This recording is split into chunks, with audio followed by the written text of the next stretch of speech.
જે વ્યવસ્થા છે દુનિયાની કે માણસ તેમને વિકાસ કરે, જુદા ઘરમાં જાય, આગળ વધે, આગળ વધવાની કોઈ ના નથી, પણ આપણી લાગણીઓ એ રીતે જોડાયેલી રહેવી જોઈએ, એકબીજા માટેનો સ્નેહ એવો જ બન્યો રહેવો જોઈએ. તો શ્રી મહાપ્રભુજીનું નામ કીધું કૃપા નિધિ. શ્રી મહાપ્રભુજી કૃપાના સાગર છે, અને કૃપાના નિધિ એટલા માટે છે કે અકારણ કૃપા કરે છે. તો લોકોને દયા કરવા માટે કારણ જોઈએ.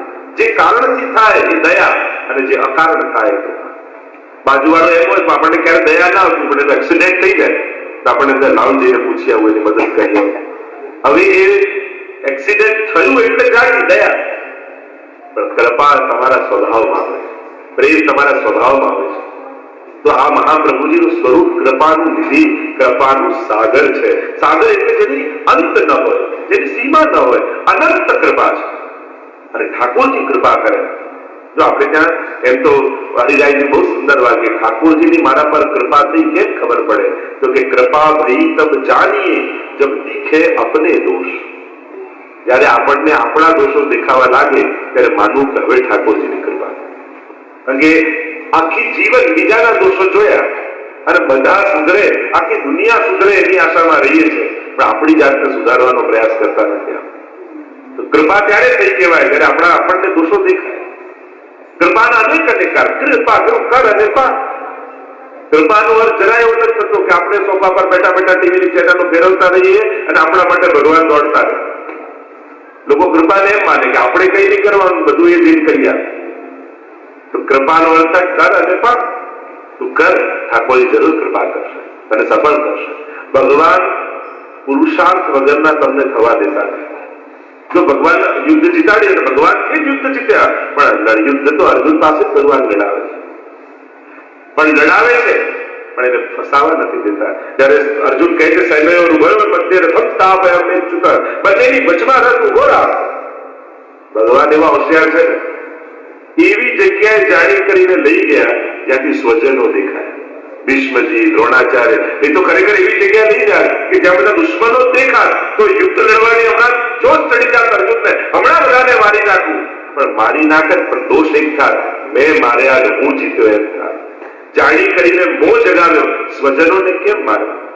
ભગવાન કે તું મારે ન મારે એમાં મને કોઈ રસ નથી, મને રસ છે કે ધર્મ જીતે. તને જીતાડવામાં મારો કોઈ ઇન્ટરેસ્ટ નથી કે તું જીતી જાય. મારો ભાઈ છે, મિત્ર છે, એટલા માટે હમણાં ધર્મ તારા ખભા ઉપર છે એટલે મારે ધર્મને જીતાડવો છે. અને બે પ્રકારનો અહંકાર છે અર્જુનને. એક તો દેખાય એવો કે હું મારીશ તો મરી જશે, અને બીજો અહંકાર જે અર્જુનને દેખાતો નથી કે હું નહીં મારું તો બધા બચી જશે. આ પણ અહંકાર જ છે. એટલે તું કોણ બચાવનારો? જેને મેં મૃત્યુ લખી દીધું હોય એને તું નહીં મારી તો તારા જેવા 100 અર્જુનોને ઉભા કરી દઈશ. તું કોણ?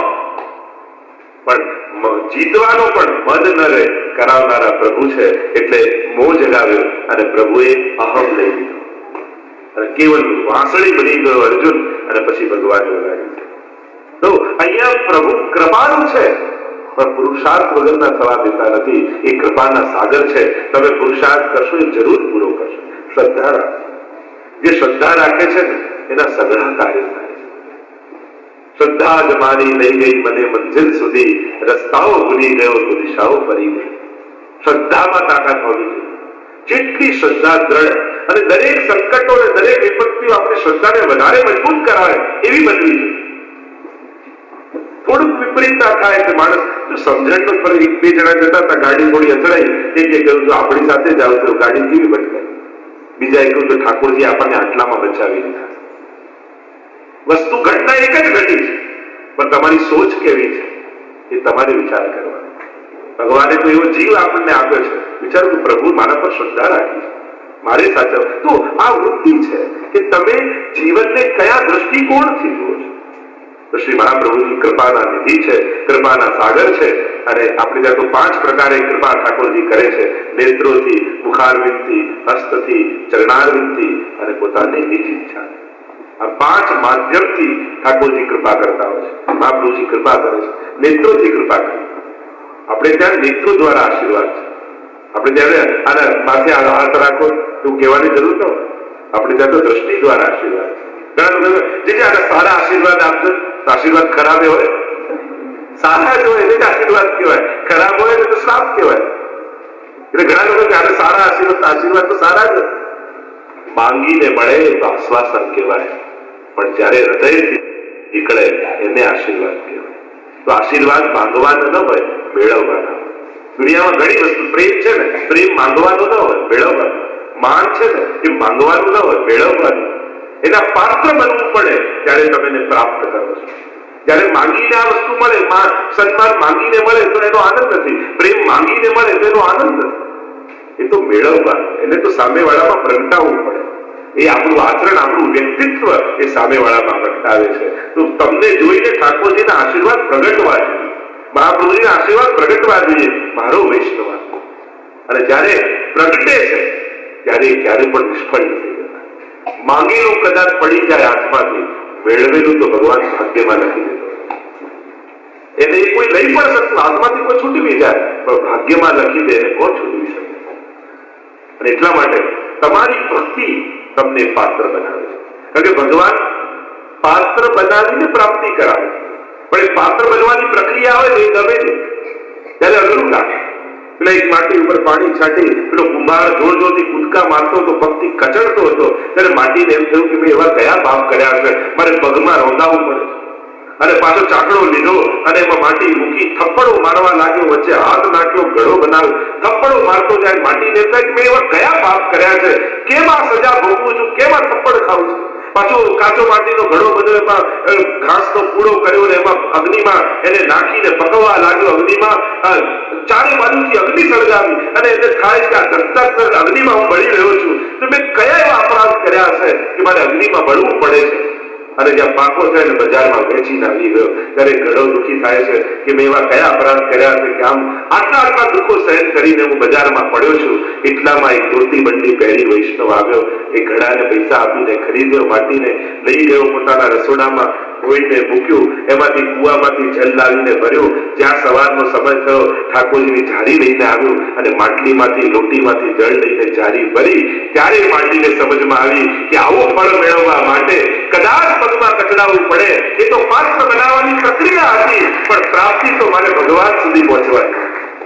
પણ એ પ્રક્રિયા આપણને સમજમાં ના આવે ત્યારે આપણને લાગે કેમ આપણી જોડે આવું થઈ રહ્યું છે. પણ આપણને એમ થાય કે જીવનમાં જો આવા કડવા અનુભવ આપણને થયા ન હોય તો આજે જેટલા સમજદાર છીએ એટલા કદાચ ના હોય.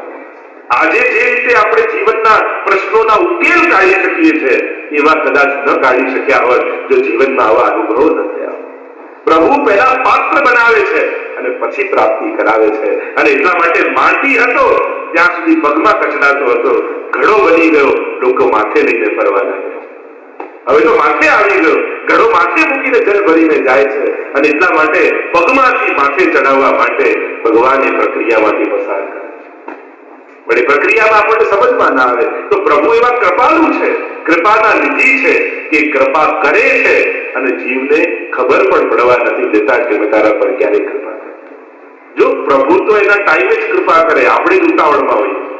આપણને હમણાં મારે જોઈએ, હમણાં થઈ ગયું. આપણે ભગવાનને કહીએ સ્વામી, પણ જયારે એની પાસે જઈએ તો 3-4 કામ બતાવીને જ આવીએ.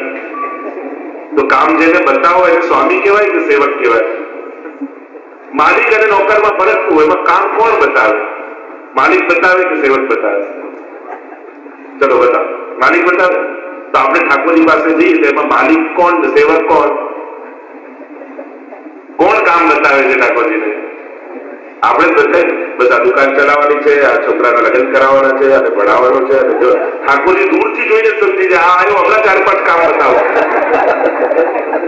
અને પાછું હાથ જોડીને હોશિયાર કે તમે મારા સ્વામી છો, તમે મારા પિતા છો, તમે મારા નાથ છો.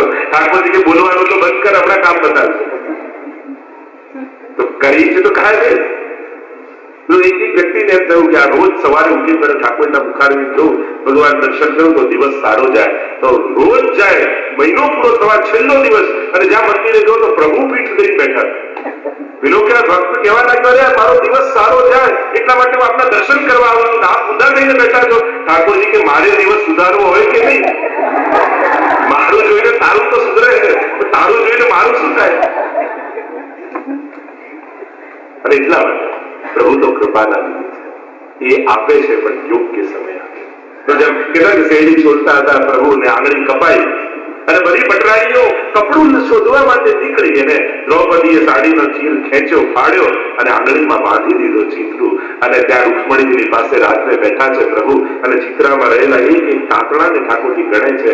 રૂક્ષ્મણીજી પૂછું, આ શું કરો છો? પ્રભુ કે તમને હમણાં સમજમાં નહીં આવે.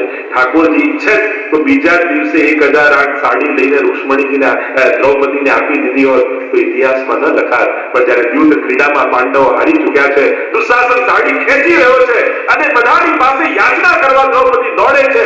ભીષ્મજી, દ્રોણાચાર્ય બધા નીચે નમાવીને બેસી ગયા છે અને કોઈ બચાવનારું નથી. ત્યારે મારો દ્વારિકાનો નાથ દ્વારિકાથી દોડતો આવી અને ચીર ભરે, ત્યારે ભગવાનની કૃપા સમજમાં આવે. એ કૃપા કરે છે પણ યોગ્ય સમયે કરે. એ કસમયે કૃપા નથી કરતો, એ યોગ્ય સમયે કૃપા કરે છે. કે જ્યારે એમ લાગે કે હવે કોઈનો સહારો નથી, ત્યારે ઠાકોરજી આવીને ઉભા રહે. અને એટલા માટે તમે ભટકતા રહેશો તો ભગવાન બેઠા રહેશે, અને તમે ભગવાનના ચરણોમાં આવીને બેસી જશો તો એ તમારા માટે દોડવા લાગશે. તમે દોડ્યા જ કરશો તો એને થશે કે દોડવાનું, પણ તમે શ્રદ્ધા રાખીને એના ચરણોમાં બેસી જશો ને તો એ તમારા માટે દોડતો રહેશે. અને પ્રભુ દોડે છે, કાયમ કરે છે. એ તો આપણને સમજમાં નથી આવતું, આપણને દેખાતું નથી કે પ્રભુએ ક્યાં કર્યું. ખાલી એ કહેતો નથી, બાકી કરનારો એ જ છે. એની જ કૃપા થકી આ બધું થાય છે. કરતે હો તુમ કનૈયા મેરા નામ હોના. કરનારો તો એ જ છે. અને એટલા માટે મહાપ્રભુજીનું નામ થયું કૃપાનિધિ. કારણ અનંત દોષોથી ભરેલો આ જીવ કે જે કોઈ સાધન જાણતો નથી, કોઈ ગ્રંથ વેદોને જાણતો નથી, એવા જીવને પણ શ્રી મહાપ્રભુજી પોતાનું સર્વસ્વ એવા ઠાકોરજી જે મોટા મોટા દેવતાઓને પણ દુર્લભ છે એ એની ગોદમાં પધરાવી, એના ઘરે પધરાવી દે. અને કેવી રીતે પધરાવી દે? એને આધીન બનાવીને પધરાવી. પ્રભુ આપણે ત્યાં બિરાજે તો છે, પણ આધીન થઈને બિરાજે છે. આધીન થઈને એટલે તમારે વશ થઈ, જેમ કોઈ જાદુગર કોઈ હિપ્નોટાઇઝ કોઈને કરે અને પછી એ જે બતાવે એવું દેખાય, એમ ભલે બપોરે પણ તમે મંગળા કરાવો કે લાદ અને જાગો હો ભયો ગોર. ઠાકોરજી બારીની બહાર જુએ કે સુરત માથે ક્યાં ભયો ગોર. પણ એવા મોહિત કરીને પધરાયા છે કે તમે જે બતાવો, જે કીર્તન ગાઓ, ઠાકોરજીને એ સમય એવો જ લાગે. તમે મિશ્રી ભોગ ધરી હોય અને ગાઓ કીર્તન જયવત છાક સલોની મોહન, ત્યારે 56 ભોગ ધર્યા હોય ત્યારે ઠાકોરજી તેરો ખોલીને જુએ તો એ જૂની ને જાણીતી મિશ્રી દેખાય, પણ ઠાકોરજી પછી મિશ્રી નથી જોતા. એમને એમ થાય કે આ જે ગાયું છે ને એ બધી સામગ્રી એક મિશ્રીમાં દેખાવે. આવા વશ કરી અને ઠાકોરજી તમારા માટે પધરાય, તમને વશ કરી. તમે જે બતાવો એ પ્રભુને દેખાય છે. અને એટલા માટે મહાપ્રભુજી કૃપા નિધિ છે. કારણ મોટા મોટા દેવતાઓ પણ પ્રભુનું અધરામૃત લેવા માટે આવ્યા. ત્યારે છાક લીલા પ્રભુ કરતા હતા અને બ્રહ્માજી માછલું બનીને આવ્યા કે કણિકા મળી જાય, અને ઠાકોરજી જાણી ગયા કે બ્રહ્માજી આવ્યા છે. એટલે કહ્યું, આજે કોઈ યમુનાજીમાં હાથ ધોવા ન જતા, આજે બધા મારા પીતાંબરમાં જ હાથ પહોંચી જાય. અને પિત્તર એક અધરામૃતની કણિકા ન મળી, એને એ કણિકા રોજ આ વૈષ્ણવોને ઠાકોરજીને મિશ્રી ભોગ ધરીને રોજ એ અધરામૃત તમને મળે છે.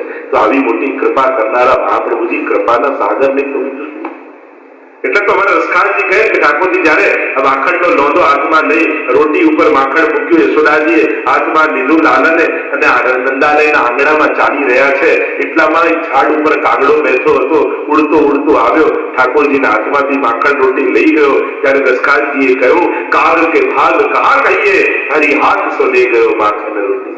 કે જે દેવતાઓને અધરામૃત નથી મળતું એ કાગડો લઈ ગયો, તો એનાથી આટલું મોટું સૌભાગ્ય બીજા કોનું હોય કાગડાથી વધારે? કે એને સહજમાં પ્રભુએ કૃપા કરી. અને કૃપા એને જ કહેવાય જે સહજ થાય, જે અકારણ થાય, જેનું કોઈ કારણ ન હોય, એનું નામ કૃપા. જીવને ખબર ન પડે કે મેં એવું શું કર્યું હતું કે ઠાકોરજી મને આવું કરી આપ્યું. એને સમજવાય ના આવે કે આટલી કૃપા પ્રભુએ કેમ કરી. જયારે જીવ ગોતવા જાય કોઈ કારણ ન મળે, અને એને કહેવાય કૃપા. તો મહાપ્રભુજી કૃપાના નિધિ છે, કૃપાના સાગર છે.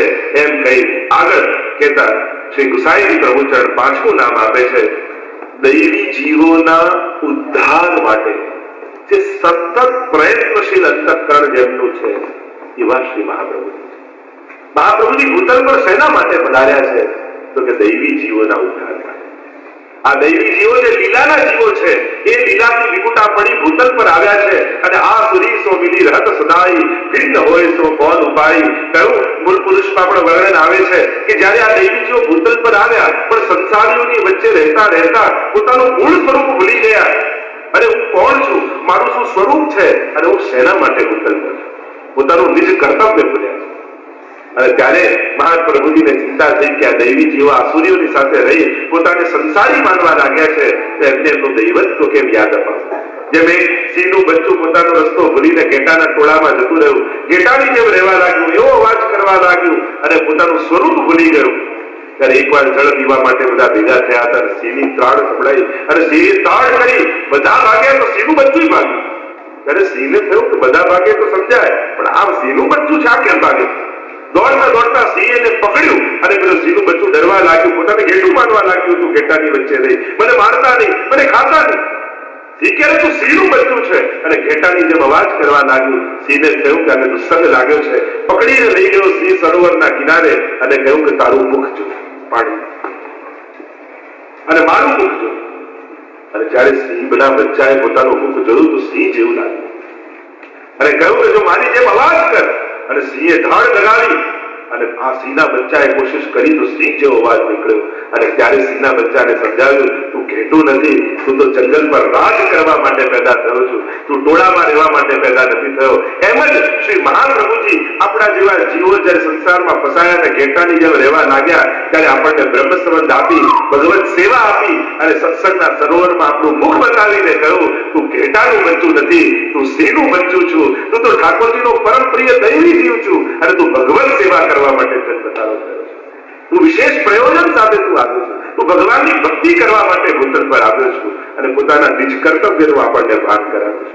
તો આમ દૈવી જીવોના ઉદ્ધાર માટે સતત પ્રયત્નશીલ મહાપ્રભુજી કોઈ હવેલી બાંધી એક જ જગ્યાએ બિરાજી નથી રહ્યા કે જે દૈવી જીવ હશે આવશે મારી જોડે. મહાપ્રભુજી તો પ્રણ લીધું છે એમના ઉદ્ધારનો. એટલે એક દૈવી જીવ પણ જ્યાં રહેતો હોય, ખુલ્લા ચરણારવિંદથી તાળ, તડકો, વરસાદ બધું સહન કરી અને મહાપ્રભુજી ચાલતા ચાલતા 3 વાર ભારત વર્ષની પરિક્રમા કરી છે. એક ઝૂંપડામાં રહેનારો સાધારણ દૈવી જીવ હોય ત્યાં સુધી મહાપ્રભુજી પહોંચ્યા છે અને જીવને બ્રહ્મ સંબંધ આપી એનો ઉદ્ધાર કર્યો. આવો પરિશ્રમ આપણા આચાર્ય કર્યો અને આજે આવો પરિશ્રમ કરનારા મહાપ્રભુજીનો ઉત્સવ હોય ત્યારે થોડી